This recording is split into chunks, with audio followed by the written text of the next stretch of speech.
ભેસાણ તાલુકાના ચુડા ગામે માત્ર ચાલતી એક જ બસ એનું પણ ચાલુ બસ માટે નીકળી જવાની ઘટના સામે આવી છે। ભેસાણ તાલુકાના ચુડા ગામે હાલમાં રેગ્યુલર બસ ચાલતી હોય તો માત્ર ને માત્ર એક જ જેતપુર ચુડાવાળી બસ ચાલે છે, એ પણ છેલ્લા 4 મહિનાથી રેગ્યુલર ચાલતી નથી। એકદમ ખખડધજ બસ જોતા આજ માલુમ પડે છે કે ઉલ્લેખનીય છે કે આ રૂટની અંદર 7 થી 8 ગામડા આવે છે। પેસેન્જરનું ટ્રાફિક પણ રહે છે, સાથે સાથે તેમાં વિદ્યાર્થીઓ પણ અપડાઉન કરતા હોય છે અને આવી ખખડધજ બસમાં લોકો છેલ્લા ઘણા ટાઈમથી મુસાફરી કરે છે। તંત્રને પણ ઘણી અરજીઓ ફરિયાદો કરી છે, આમ છતાં પણ આંધ્રા અને બેરા એસટી તંત્રને ધ્યાને આ બાબત આવતી નથી।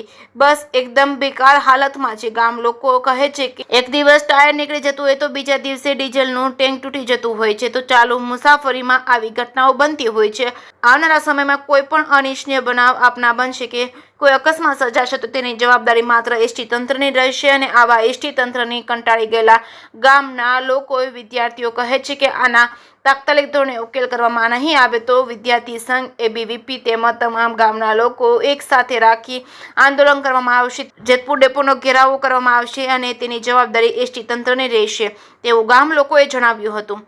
જે કે સિંહ ગુજરાતી સાથે પંકજ વેગડા, ભેસાણ।